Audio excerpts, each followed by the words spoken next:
Hello, everyone, and welcome to episode 7 of the CWA, the Canadian Wrestling Alliance, here with the Real World Draft Series.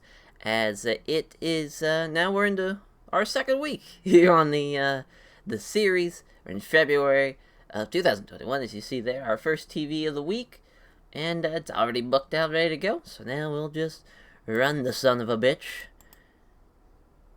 As the pre-show, we have a 6-man tag, one of the first of the 2 pre-show matches, as we have No Mercy of Kenta and Axis of Go Shizuki and Katsuhiko Nakajima, as they defeat Team Decay of obviously Mikey Nickel, Shane Haste, and Jonah Rock, as Kenta pinned Jonah Rock with a go to sleep. That's a big motherfucker to be picking up there for the go to sleep, but he gets the win there as Kenta and Nakajima are really coming together. Go Shizuki's just right behind him.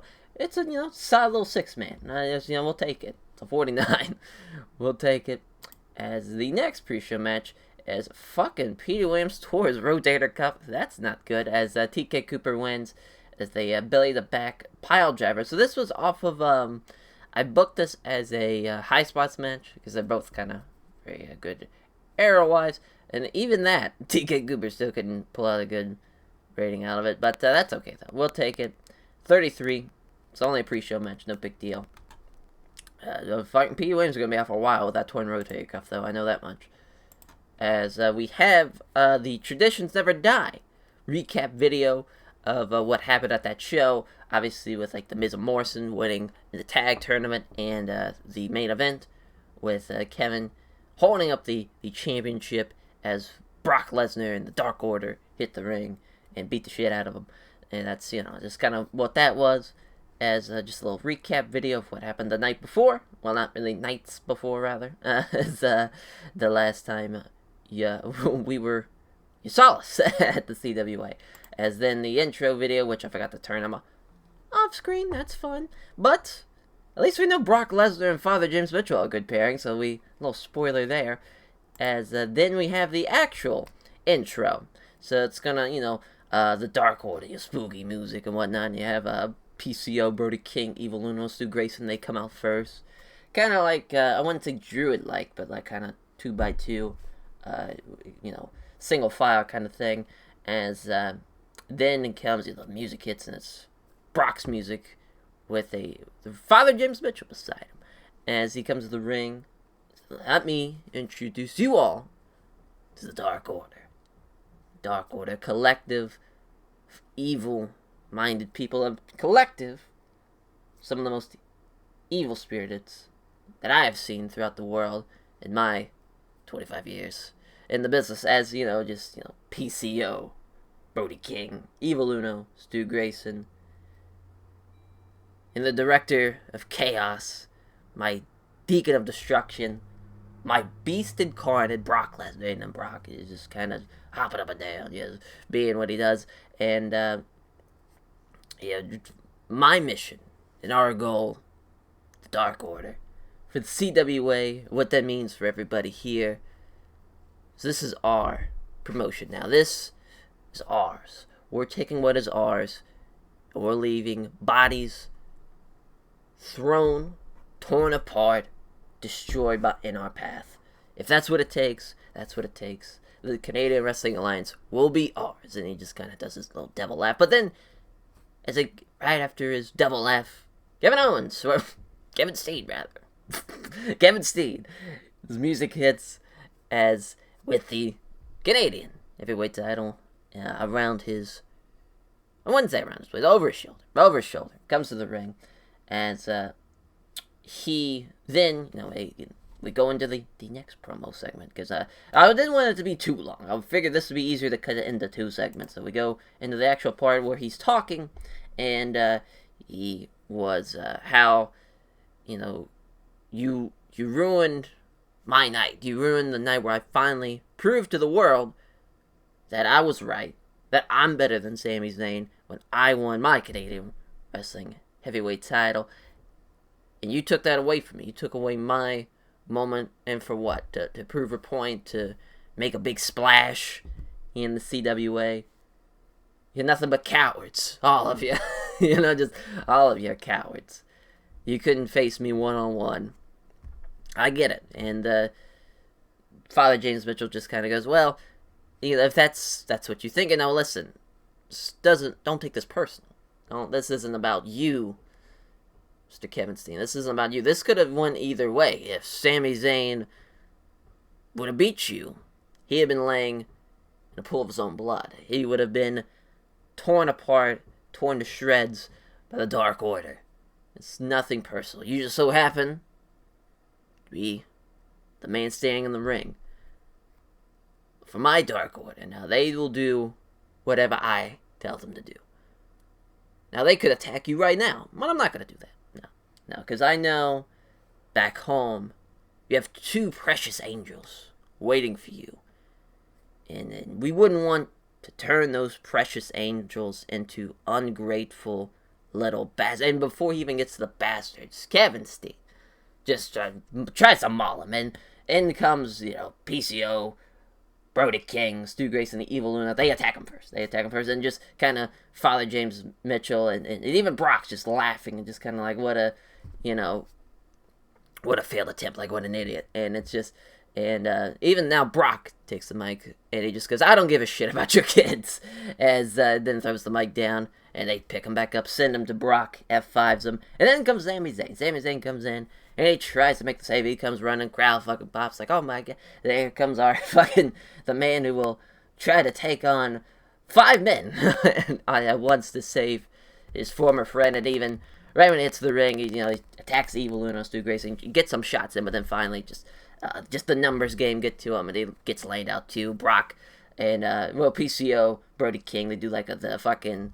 I'm going to say they do the high time, which is like a double chokeslam kind of gimmick that throw him to the ground. And Stu Grayson, Evil Uno, they hit their finishes and just lay him out. Brock doesn't even touch him, and just kind of Father James Mitchell's just belly laughing at this point at just the destruction that the Dark Order's caused and what he's done. And so that was good. Got the crowd hotter, and then we lost heat from the Dark Order storyline, but we got it over at least. Brody King underperformed. I forget what he was told to do, but at least everybody that was supposed to look good looked good, so that's good. As we have our pre-show, not the pre-show, the opener rather, as Sexy Eddie and Roshi Tanahashi forgot to give Sexy Eddie a picture, so we'll have to do that. But he gets the as his gimmick's a pervert, and it was awful. That makes sense.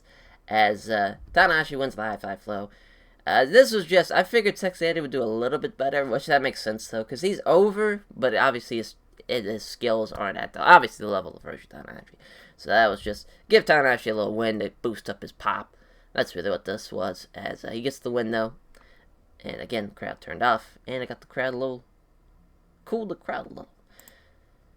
As Trish Stratus comes to the ring, cuts a promo, and so far, every lady that's stepped in my path has been taken down a notch, has been fallen, has been taken out by me, trying to get this CWA, the Canadians Women's Championship here.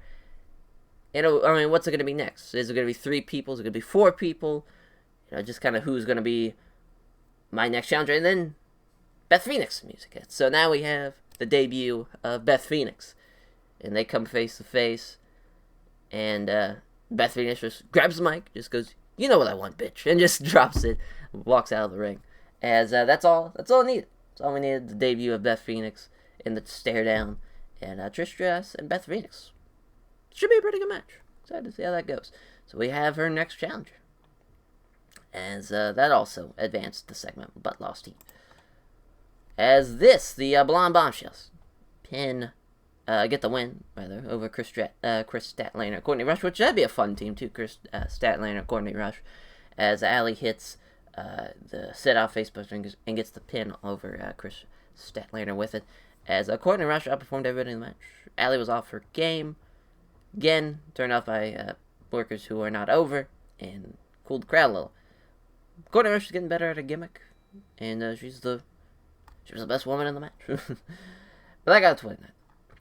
As Renee Young is backstage with Sami Zayn, and she's just kind of like, why did you, Sami Zayn here, why are you helping Kevin Steen there? And then, what are what are you doing? Just what was going through your head? You knew that was basically a suicide mission, and you go off and you try to save someone that turned their back on you. And Renee, this is not about good and evil. This is not about someone just because they've turned their back on me and what they've done to me personally.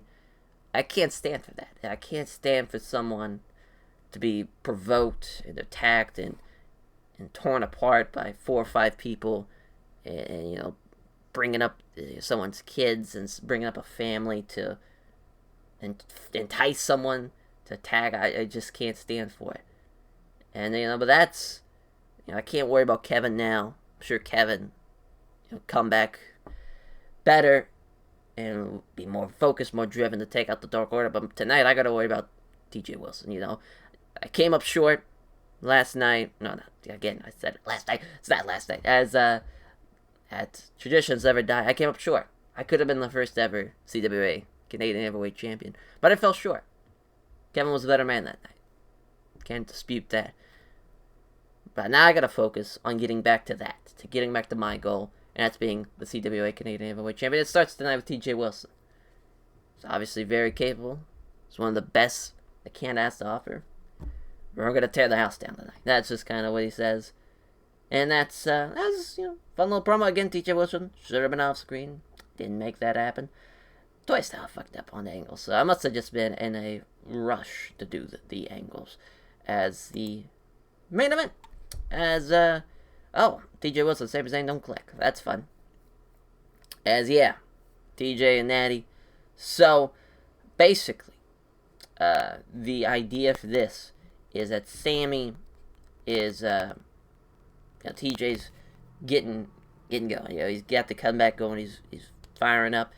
Hits him with hits a move. Tries to pin Sami Zayn with his feet on the ropes. Natty throws him off. And TJ's like, what are you doing? Just distracted by Natty. Sami Zayn hits the brainbuster. As not the brainbuster where he hits him on the fucking corner of the buckle, but just the regular brainbuster. And pins him 1, 2, 3. Gets to win 18-21. That's just kind of how it goes. So that's fun. That they will be. It's confusing on the different sides of the face and heel divide. It's really not that confusing. All right, I don't see why it's a big deal. I mean, it's been a thing that's been going on for decades now with Savage and Elizabeth, with any type of heel act with a babyface manager that's usually a woman. That's kind of what, but that's okay. It is what it is. Sami Zayn and TJ Wilson not clicking. That definitely nipped the butt in that, as far as what that segment would have been. But Sami Zayn with a 54, though, even with the treated chemistry. So, he gets the win. But shortly after, Brock's music hits. Brock comes out of the ring and beats the fuck out of Sami Zayn. Shoot double leg. Fucking little ground and pound. Picks him back up. F5s him a couple of times. 2 or 3 times. Just to really prove the point. You're thinking Kevin's going to make the save, but no, Kevin doesn't make the save. He's nowhere to be found. And we cut to black with Brock Lesnar with his, foot on Sammy's head facing RKM. Just kind of like arms up, screaming and yelling with Father James Mitchell laughing in the background with a devil laugh. And there we go. 52. Could be worse. So I changed the time of that. That's funny that I got penalized for that. Because it's obviously you see it there. That's fucking stupid. It's just stupid as shit. Alright. So we get Harry Pock in the background. As that will do it for this episode of the CWA. As our first TV of week 1 in February is in the books. That's where a lot of processing, a lot of loading to be done. There we go. We've done it. So now, we gotta look at Stampede. We lost our slot with TSN. How fun. It's Chris Hero's contract's coming to an end. Well, don't mind if I do. Don't mind if I do. So,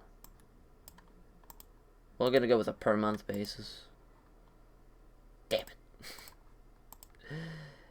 Damn it. Wham, wham, wham. So, now that TSN is upset, we'll probably have to find somewhere to air our show in Canada. So that's fun.